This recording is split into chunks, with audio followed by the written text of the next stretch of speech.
ముందుగా మీడియా మిత్రులకు నమస్కారం. ఈరోజు నారాయణపేట జిల్లా కేంద్రంలో మా జన సైనికుల సమక్షంలో ప్రెస్ మీట్ నిర్వహించడం జరుగుతుంది. గత కొన్ని రోజుల నుంచి మా అధినేత శ్రీ పవన్ కళ్యాణ్ గారిపైన వివిధ పార్టీ నాయకులు, అధికారంలో ఉన్నవాళ్ళు, ప్రతిపక్షంలో ఉన్నవాళ్ళు చాలామంది చాలా రకాలుగా అనిశ్చిత వ్యాఖ్యలు చేస్తున్నారు. వాళ్ళ అస్తిత్వం కోల్పోతుందేమని చెప్పేసి ఇష్టం వచ్చినట్టు ఒకరొకరు మాట్లాడుతున్నారు. మన సూర్యాపేట మాజీ మంత్రివర్యులు, ప్రస్తుత ఎమ్మెల్యే జగదీశ్వర్ రెడ్డి గారు మాట్లాడుతున్నారు. ఏంది నీ బాధ ఏంది అసలు? మొన్న మా పవన్ కళ్యాణ్ గారు పార్టీ ఆఫీస్ ఓపెన్ చేసిన తర్వాత సూర్యాపేట వెళ్తుంటే, వరంగల్ నుంచి సూర్యాపేట వెళ్తుంటే ఆయన అభిమానులు కనిపిస్తే అభివాదం చేస్తే కొన్ని వేల మంది వచ్చారు అక్కడికి. అది చూసుకొని నీ అస్తిత్వం ఇక్కడ కోల్పోతుంది అని చెప్పేసి నువ్వు పవన్ కళ్యాణ్ గురించి మాట్లాడుతున్నావు. అంటే నీ గురించి మాట్లాడాలంటే చాలా ఉంది.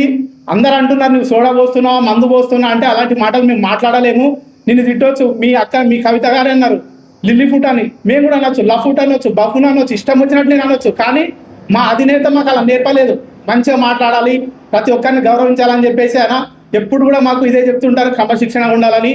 అందుకే జాగ్రత్తగా జగదీశ్వర్ రెడ్డి గారు మా అధినేత గురించి మాట్లాడేటప్పుడు ఇంకొకసారి ఇలాంటి వ్యాఖ్యలు చేస్తే బాగుండదు.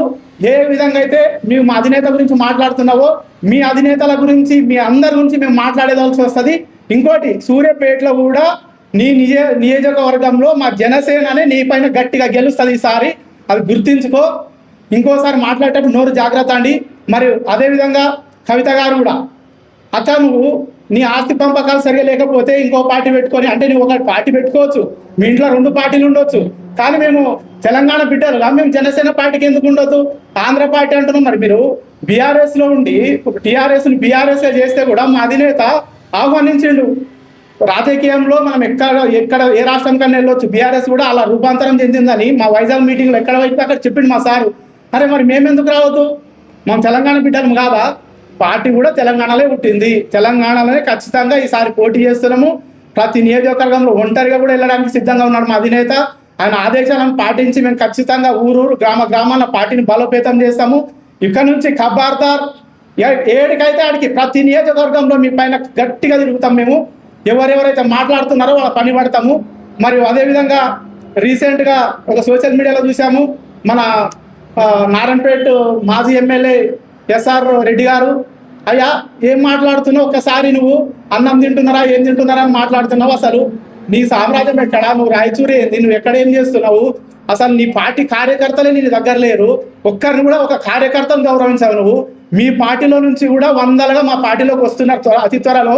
ఫస్ట్ మీ పార్టీ నాయకులన్నీ మీ వాళ్ళని కాపాడుగా ఎస్ఆర్ రెడ్డి. మా అధినేత గురించి మాట్లాడకు. మా అధినేత మంచోడు నాకు తెలుసు. ఫస్ట్ మీ వాళ్ళని కాపాడుకొని, ఈ మక్తల్ నుంచి నారాయణపేట రోడ్లే మీ ఆయంలో 10 ఏళ్ళు ఉన్నా కూడా మక్తల్ నుంచి నారాయణపేటకి ఈ రోజు వరకు కూడా రోడ్డు లేదు. ప్రజలు ఎంత ఇబ్బంది పడుతున్నారు దానిపైన మాట్లాడండి మీరు.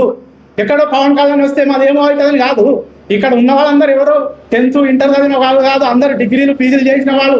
ఆయన పవన్ కళ్యాణ్ కోసము కొన్ని వందల వేల మంది ఏం లేకుండా ₹1 ఇవ్వకుండా కూడా వస్తున్నారు. అలాంటి యువత వస్తుందంటే ఆయన ఎంత మంచి ఆయన ఇంటే వస్తారు. అది గుర్తించుకునే రాజేందర్ రెడ్డి గారు మాట్లాడే ముందు ఫస్ట్ మన నియోజకవర్గంలో, మన నారాయణపేట జిల్లాలో అభివృద్ధి పనులపైన జరుగుతుందా లే దానిపైన ప్రతిపక్షం గట్టిగా ఉన్నారు. మీరు పోరాడండి, మాట్లాడండి, సమస్యలపైన మాట్లాడండి. ఏం మాట్లాడుతున్నారు మీరు? అందుకే ఇంకోసారి మాట్లాడే జాగ్రత్త అని తెలియజేస్తున్నా.